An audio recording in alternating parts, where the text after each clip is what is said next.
passive aggressive. I feel like FYI sometimes sounds passive aggressive, but I don't know any other way to say it.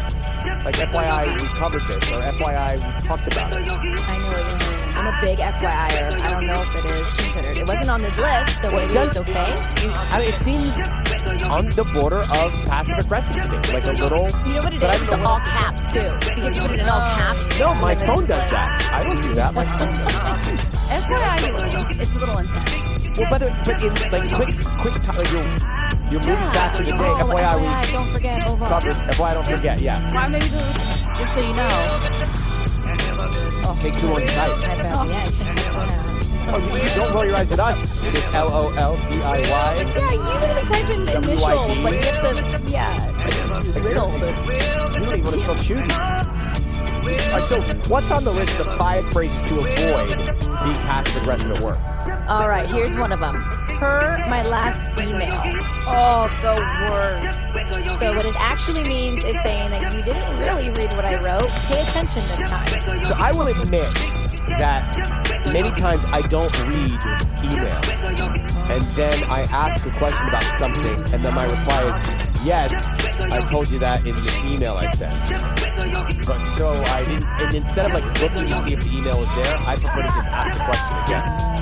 Because you don't read emails. I don't like them. I don't like them. I know, you had an auto reply on your email for like 5 years. Try me now, just took it off. You did? Yeah. Why? Try me now. Just to change it up. It became too predictable. Now you'll send me email and I just won't reply. Oh my god. All right. The next one is for future reference. So if you start an email out for future reference, it's a little passive aggressive. What it actually means is let me correct your guilty mistake that you already knew was wrong. Right. Look, what other way are you supposed to say that? Hey, you could say in the future, blah blah blah, or going forward. What about going forward? Going forward. All right, what else? Going forward is not better. Going forward is actually on the list as well. It's considered passive aggressive. It actually means do not ever do that again. Going forward. Let me speak about the nuance. There's a fine line between being passive aggressive with some of these things and being clear. Like you need to be clear too, right? You want to avoid ambiguity when you're managing or when you're the employee or when you're working for somebody. You want to be clear. So for clarity, I would say going forward less, blah, blah, blah. Yeah, I don't hate going forward. And that was number 5 on the list. I'm thinking maybe that it was not as intense as the other ones. So I'm okay with going forward. The other 2 were bumping this to the top of your inbox. I prefer that. I get these all the time. I love that. Thank you. I never thought they were. I never looked at them as passive aggressive. No, I look at them as thank you because you know I didn't read the first one. Now what's the final one? But it totally is. Just to be sure we're on the same page. ... Again, no issue with that. That's clarity for me. Like just to make sure before we have this meeting with Yenis, we're all on the same page to say we don't want to go on until 2 p.m. Right? We need to stop at some point. Sometimes you need to be assertive. So I get what you're saying. Sometimes you do need to say, just be clear on the page. Clear. I think clarity. Passive aggressive is like I'm trying not to sound like I'm being a meanie, but I'm being a meanie. Some of the best advice that I got early on in my career was never respond to an email angry or frustrated. And I used to do that sometimes. Well, sure.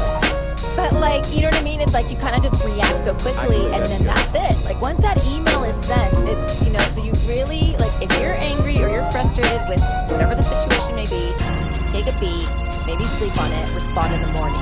I try not to make big decisions when I'm tired, really tired. So for example, Mondays, because I work late Sunday night and we work early Mondays, I'm tired by the end of the day, and that's when I get a chance to go through things, and I'm not good at decision making in that moment.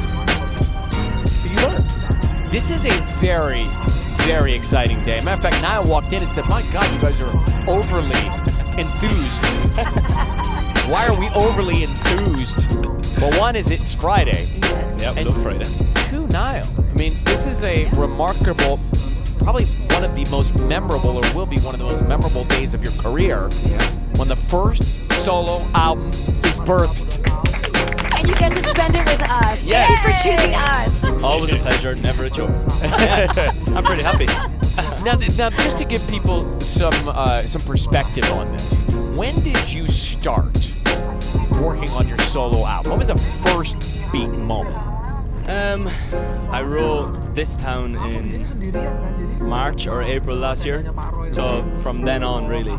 Obviously I stopped to do a bit of promo for that song towards the end of last year, but for the guts of a year I've been working on it. And were you nervous when you started? Were you nervous about it? Because you had tremendous fame and success with the group, but were you nervous? But to be honest, at the start there was no real plan for me to do anything. I was actually looking forward to just doing nothing. And then obviously Davey and me got bored after about 4 minutes of sitting down doing nothing. Yeah. And I ended up starting to write in general, and I felt like the songs that I was writing were coming quite like naturally to me, and right up to the street, and I just make an album. And first came This Town, right? Yeah, no, first came This Town, which did great, and then Slowhands took over the world. So you knew it was a good song, and it started to be played. But when you realized what was happening, because that to me was like life changing for you in terms of your solo career. Yeah, well, I just said This Town did well, and unexpectedly as well for me, because I was just kind of releasing a song so that people know that I was still actually doing right before. And then Slowhands, you write a song, you don't realize, when you're writing it, you're like, yeah, you got a good one here, but you don't realize how good it is compared to what's in the charts at the moment. Yeah. And it is tough out there, so to come out with a song like that and be of that style and stand out that much really like shook me and shocked a few people, I think. What about what kind of that song has to me specific influences just as an outsider, but for you, what influenced you to get to that place? Because it is easy sound for what's on radio. Yeah, exactly. Well, I wanted to make the album that and so that I was coming towards the end of the album, like what I thought was the end of the album was the last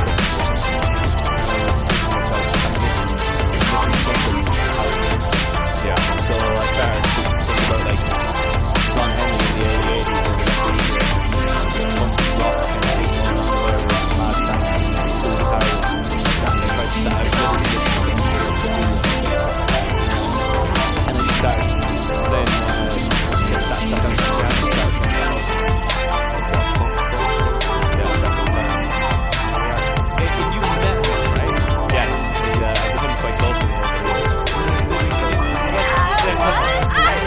you started playing quite close to Don Henley. I don't even want to talk about it. It's just nuts. It's like I went to my first Eagles concert when I was 4 years old.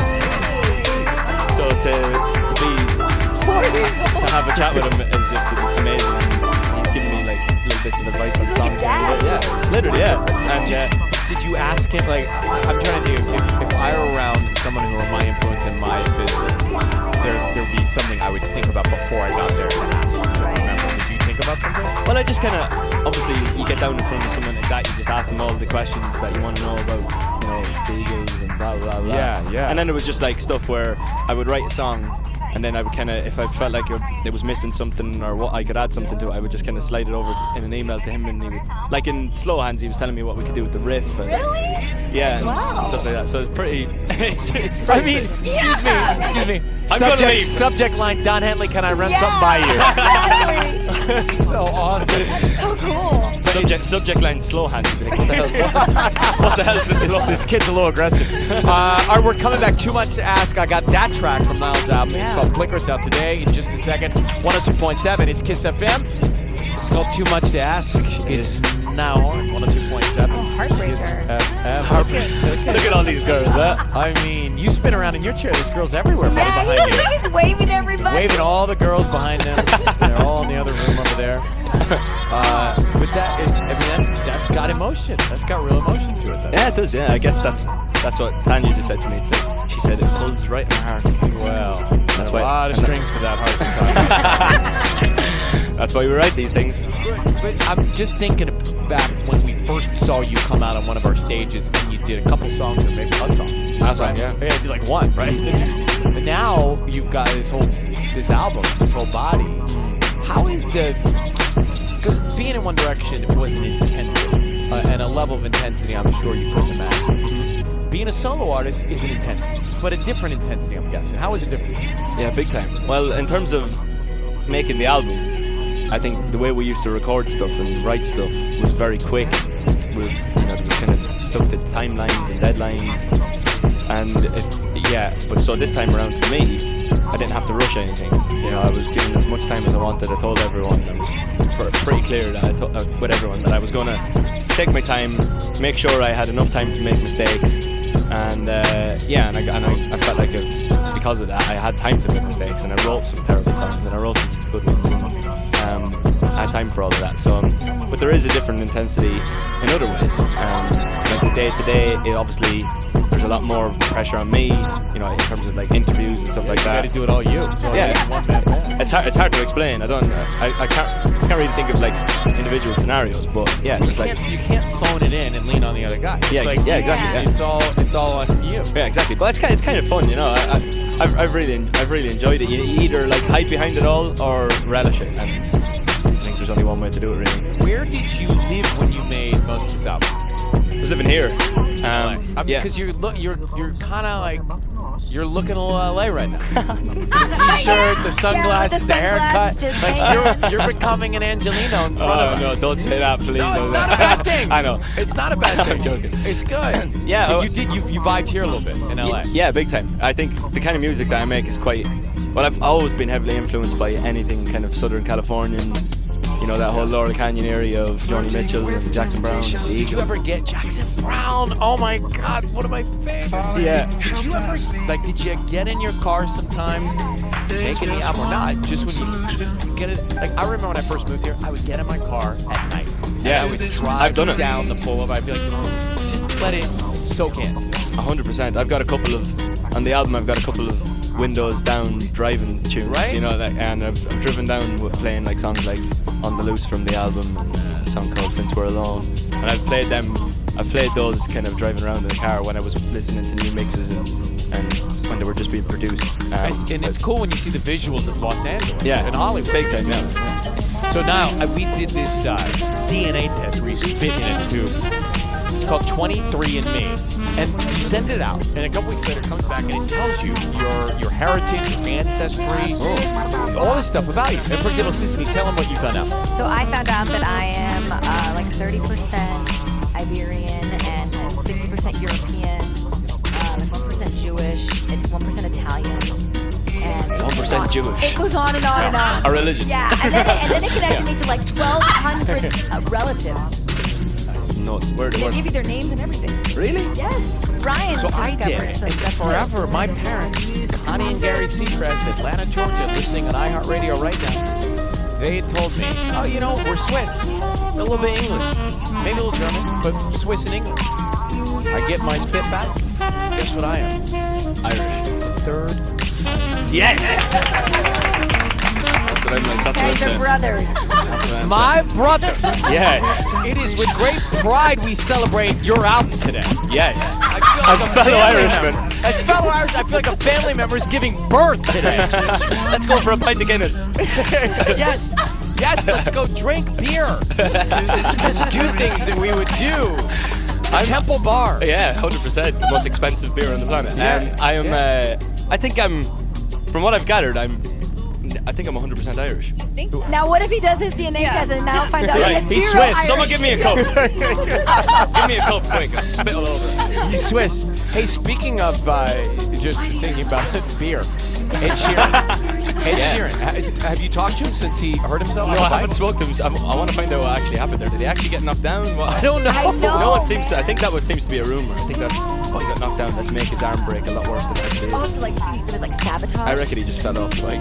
I think he must have fallen. He tried to catch himself with both arms because he broke his right wrist and then And his fractured his elbow. Yeah. But Left elbow. I mean, we'd love to. The poor guy can't start the tour because of it. I heard he was meant to be doing loads of shows in Asia. In fairness, to be honest, it's probably the right time for him because he probably needs a break. It seems like He needs a little breather. it feels like since he came back in January, he has to stop doing shows. So That's probably true. and he can do them. And he's Well, we hope he'll clearly make it very to good our at it. jingle ball. But on December so 1st. do people around you say, okay, Niall, no bikes? Not really, no. But I'm just. Well, don't jump out of a plane.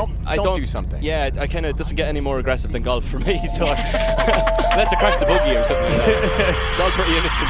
Well, we are thrilled. And by the way, tonight, tune in.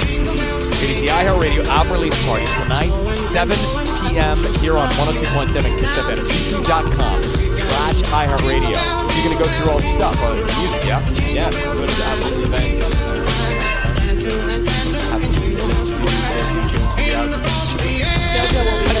It's going to be great. Tiny will be there. Tiny's heartstrings will be there. Jojo is going to be Yeah, he's an outsider, okay? He's not Irish, but he's an outsider. He's an outsider. Give him a 23andMe DNA test. Let's make sure he's not Swiss. There we go. Yeah, and then we're calling my mother, because then I don't know what's happening. If there's any family from Atlanta, Georgia, please let us speak up now. We're in trouble. Some mailman has something to say for himself. Hey now, so proud of you, brother. Congratulations, man. This is awesome. Thanks very much, guys. We'll see you a little bit later tonight here at Kiss FM. All right, coming back. It's 3 years ago the Roses called. He confessed to his wife that he had a one-night stand with a coworker and got her pregnant. We're going to talk to his wife next. Kiss FM. Holy.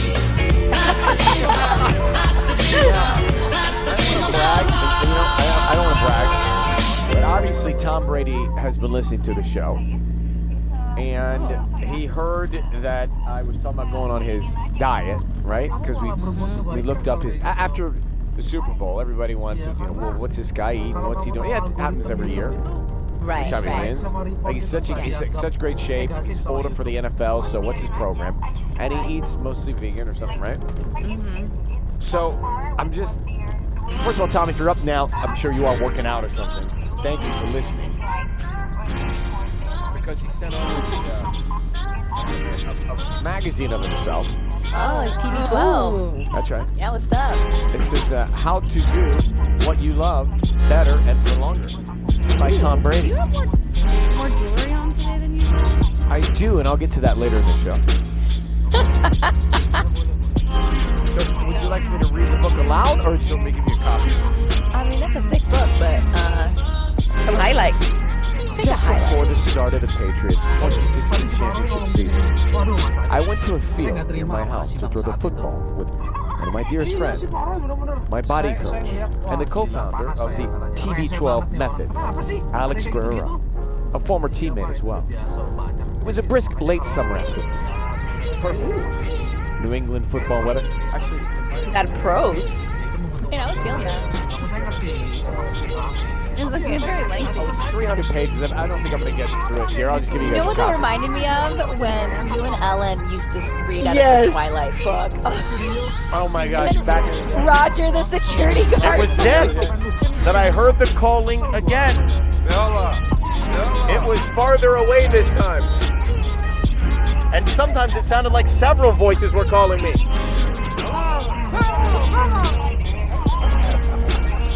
We should do it with this book.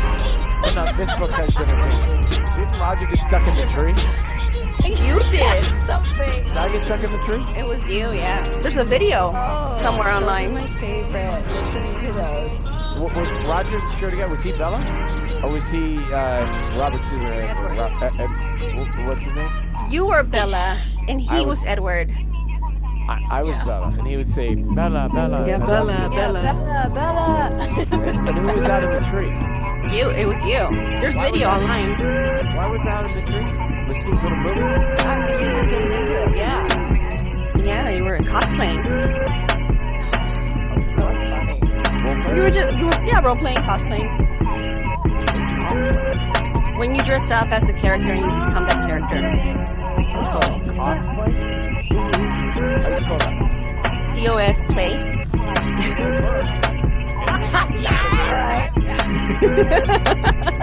Let's go back to Edward Scissorhands. The pectoral major muscle is situated in the front chest. I mean, I'll give you a copy. Pretty sure Tom Brady listened because he also sent over chocolate cookie powder. Get it. And if it wasn't Tom, it was probably his PR people that run this No, we'll be talking to Alex, the coach. I just read about it. Yeah. Nothing made me happier than seeing Tom a little bit tipsy after they won. Celebrating. He's all He deserves it. His friend was Tubbs, do we have a way to actually make this work? No, probably not. It's just shelter water. I just figured with your buffet over there, the brunch, your little mini fridge. How are you, man? I'm good. How are you? I'm doing well. Ed Sheeran with us today. Thanks for coming on. I've not seen or spoken to you in a long time, as it's been with so many people, but you look fantastic. Oh, thank you, man. Dude, I was just realizing today I haven't actually done like a proper interview. I did like one with the BBC like a month ago. No, maybe like 2 weeks ago. I haven't done one since February 2018. Wow. Well, this won't be that proper. I'll do my best, but I do take time. So since I guess we last spoke, you became a dad. Congratulations. Thank you. Yeah, it's been quite a seismic shift in my life. It's been great. How has it impacted your daily life? Do you know what?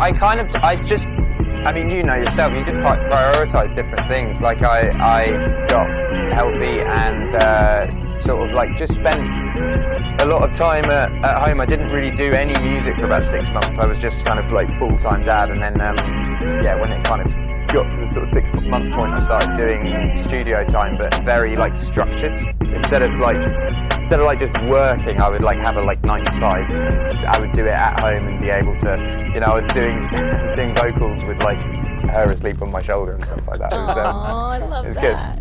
good. And it is, you know, many artists that you know will talk about they get most creative overnight and they work all night long. Did you ever do that?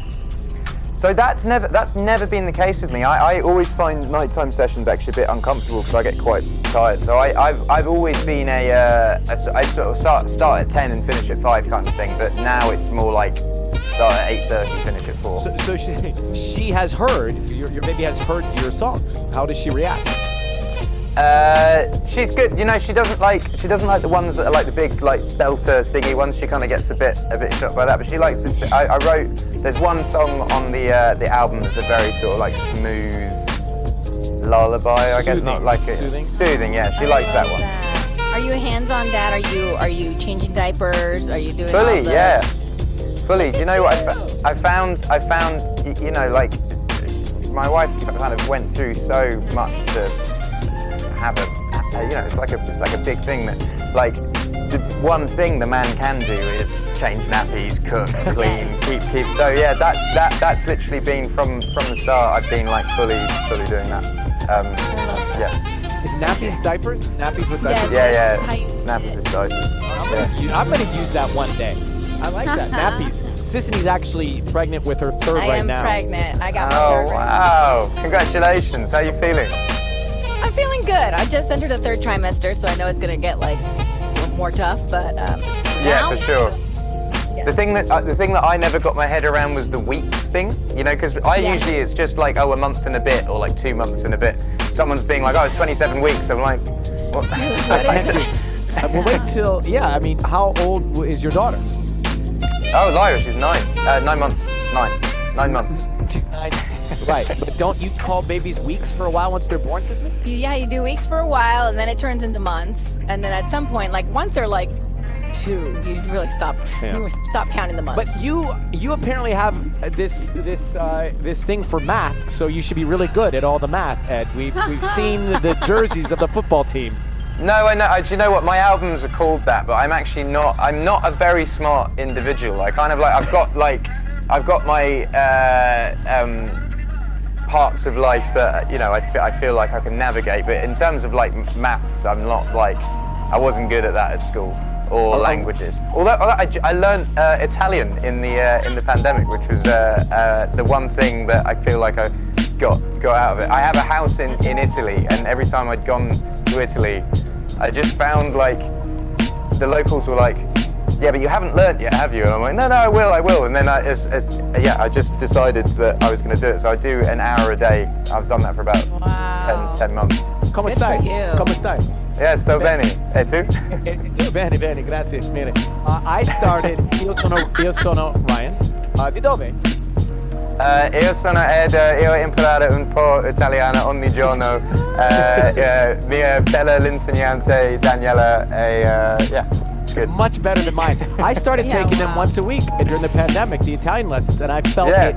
Still doing it, I struggled so hard. I got really frustrated at some point. It was very hard for me to get the muscle moving.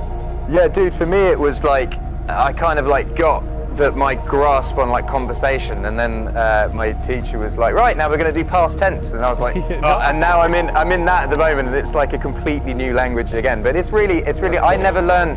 I failed German at school. I failed French at school. Like I've never really learned languages, and I've sort of spent the last 10 years traveling the world, speaking English, and feeling quite embarrassed about being in all these wonderful cultures and not being able to communicate. So it's really cool to.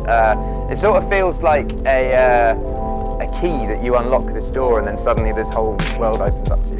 It is an interesting thing. You've been in all these nations and territories singing in English with others singing back in English who may not even speak English.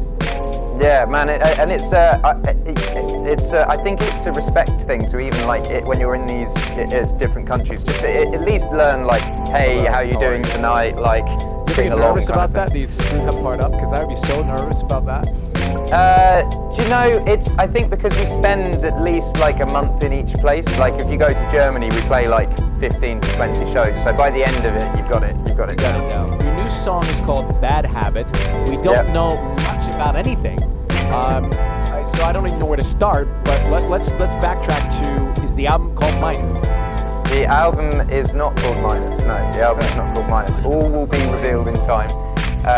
But yeah, it's been a cool process. I kind of like recorded close to 250 songs for 2 albums, and I've been sort of whittling this album down, and I feel like I've got to the point where I'm happy. This first single, Bad Habits, is like the most different song that I've ever made. Why is it different? It's like, do you know, it's the first time that I've made a dance tune. It's the first time I've made gone like fully all out, and it's, do you know, it got to January, and in England there was like an announcement that England was going to open up in June, and I had the first single already planned, and I was kind of like, let me go back in the studio and make, because the first single I had was quite sort of lo-fi, sad, and I was like, let me see if I can make something upbeat that, you know, because I'm going to be wanting to go to clubs in the summer, and what would I want to hear? So I basically made a tune that hopefully fits in with the world opening up. But you kind of chuckle when you say you made a dance record. Is that because you were so out of your comfort zone at first? Well, it's not. It's not like full David Guetta, Calvin Harris. It's just, but no, it's like super out of my comfort zone. Like, but for me, when I did Sing on Multiply, I was like super nervous about putting that out. I was like, oh, this is so different. What my fans going to think? And I put it out, and people liked it. And then the same thing with Shape of You. Like Shape of You, I was so against. I was like, I don't want to put this out. My fans will hate it, and I put it out, and it's my biggest song that I've had. And so with this one, I have the same feeling, which I think is good. I think it's good. I'm very, very nervous about it, but also like everyone that I've been playing it to. Because also the other thing with being sort of isolated making a record is usually I would like meet up with people and we'd have a few beers and I'd play music and they'd be like, oh, we like this one, we like this one, we don't like this one. But it's only really been my wife that I've been playing them to. She's like, you know, like, she likes my music, so like, she loves everything. So how do I pick a favorite baby? So with this one, I'm kind of getting validation from it. Once we've shot the video and it's chosen, I'm kind of feeling my confidence is growing in it the more I play it to people. Now I'm out in, I'm out in America now, which is fantastic. I'm so sad we can't do this in person, but hopefully we can do that next time I'm back. You're welcome to. I'm here for hours. You're welcome to stroll by. It looks like we might be the same location. I think you're probably across the street or something. Yeah. But I know there's like certain protocols or whatever. Ed Sheeran is with us. All right, so the album is not Minus. Is it called Subtract or Take Away or any of those synonyms? Do you know what? If you look at the Ipswich Town football shirt, it's on there. It's on there. I just don't want to. I don't want to announce it yet because I've got the single as the focus, and then like later on in the year I'll announce the album. I'll bring out another single. I kind of like do it like that rather blow my. Yeah, well, I hope to see you in person next time then. Absolutely. Just before you go, bad habits, we are going to get it very soon. I know it's something we'll all hear. You say it's upbeat. The lyrics, are they about bad habits that you broke, that you had, that one would break? That I had, yeah. Well, and have. I think you know the concept of the tune was basically like when a Friday night starts, you have the best intentions in the world. You go, right, I'm going to go out, I'm going to have one beer. You know, I've eaten a salad for dinner. You know, it's all going to be good. And then next thing you know, it's like 2 o'clock in the morning. You're shotting mezcal and eating a McDonald's burger. You know, like it's just basically bad habits lead to other bad habits. So it was that's the concept of the song. And the music video is me and my wife binge watched Buffy the Vampire Slayer again in the pandemic, and I was like, oh, I should make a vampire music video at some point. And then when I wrote the song, I was like, vampires' bad habits come out at night. Our bad habits come out at night, and so it's all that. It's a very flamboyant video. I'm in a bright pink Versace suit. I've got glitter on my eyes, bangs. I've dyed my hair blonde. It's a whole thing. I'm looking at your post of it right now. It looks like you're also vertically like up 3 or 4 feet in the air. In what Yeah. Do you know what? I can't dance at all, but when I put that suit on, I was like, I feel it. I feel it.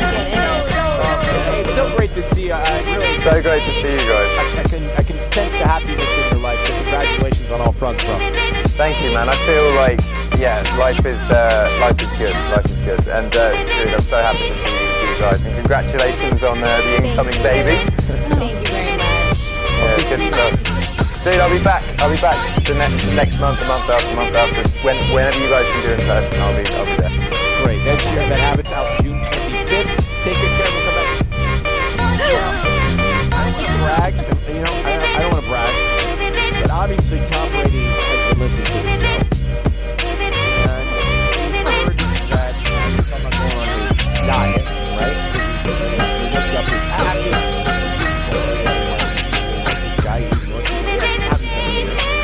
Right. And he's in such great shape. He's forward in the NFL, so what's his program?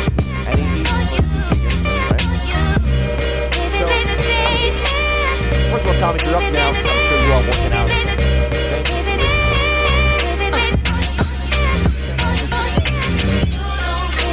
Magazine of itself. Wow. That's right.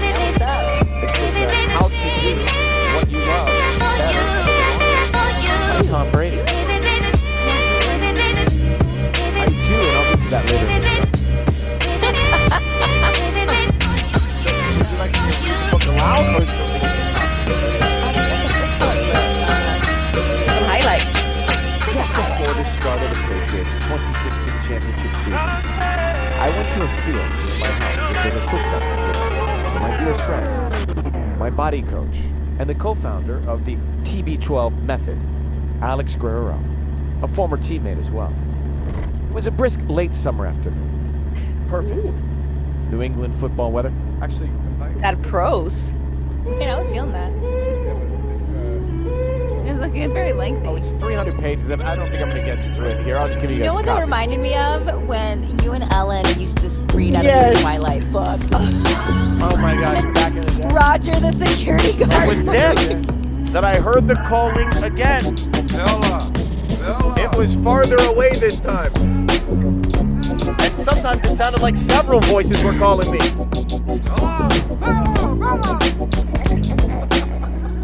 We should do it with this book. Bella. Oh, no, this book has different things. Did Roger get stuck in the tree? You did. Something. Did I get stuck in the tree? It was you, yeah. There's a video somewhere online. My favorite. What was Roger in the tree again? Was he Bella? Or was he Robert? You were Bella, and he was Edward. I was Bella. Bella. Yeah, Bella. Bella. And who was out in the tree? It was you. There's video online. Why was I out in the tree? Was it for the movie? I mean, you're just getting into it, yeah. Yeah, you were cosplaying. Role play? You were role playing, cosplaying. Cosplay. When you dress up as a character and you become that character. Oh. Cosplay? Mm-hmm. How you spell that? COS play. Well versed. Let's go back to Edward Scissorhands. Let's go back to chest muscles here. Pectoral major muscle is situated in the front chest. I mean, I'll get you a copy. Pretty sure Tom Brady listens. Yeah, get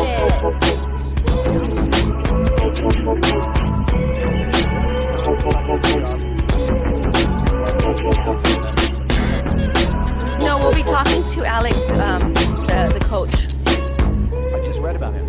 Yeah. Nothing made me happier than seeing Tom a little bit tipsy after they won and they were celebrating. He's all He like deserves it. His friend was helping him walk. Comes to me way too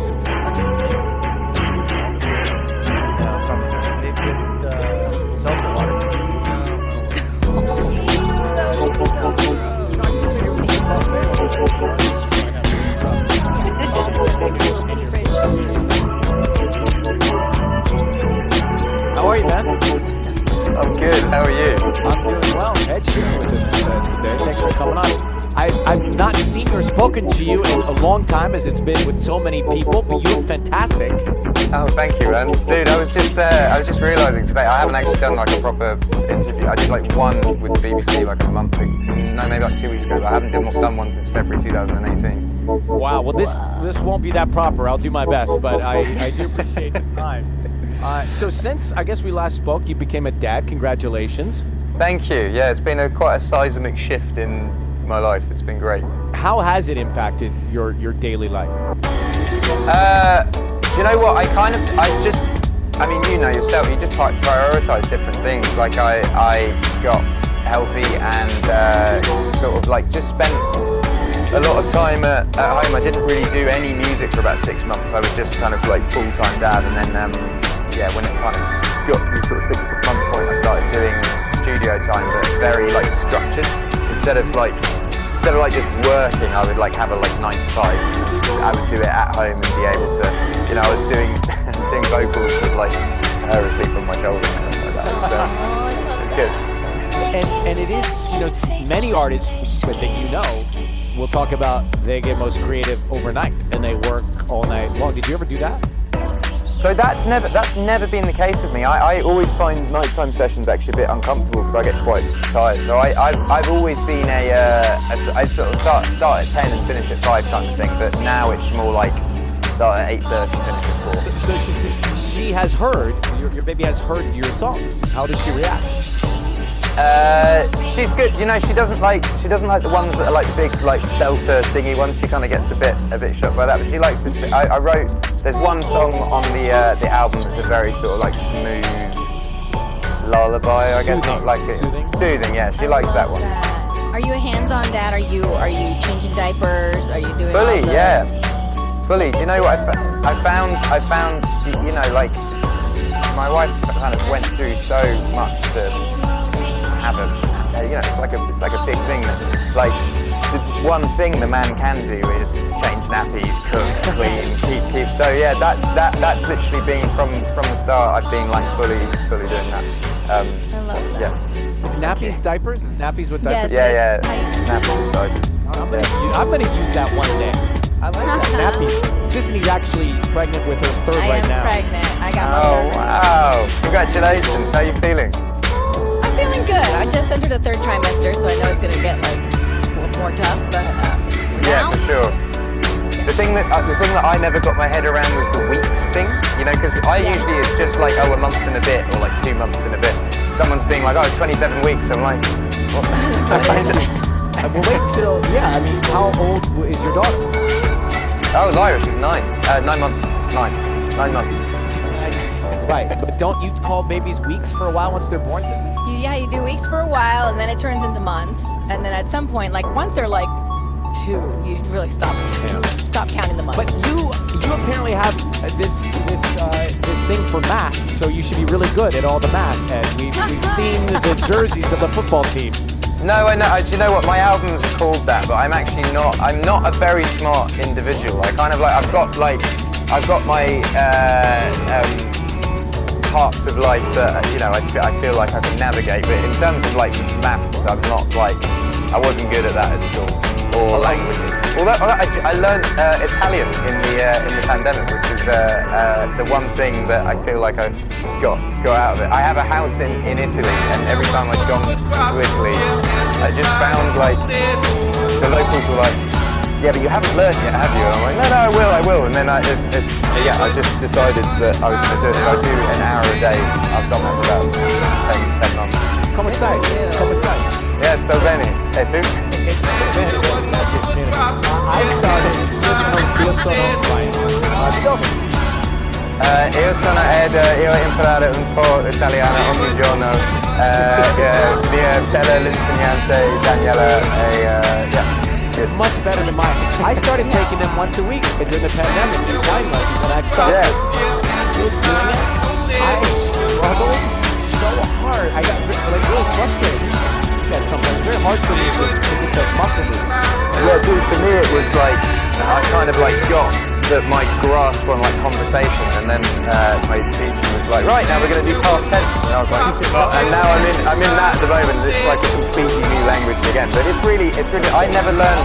I failed German at school, I failed French at school, like I've never really learned languages, and I sort of spent the last 10 years travelling the world speaking English and feeling quite embarrassed about being in all these wonderful cultures and not being able to communicate. So it's really cool to.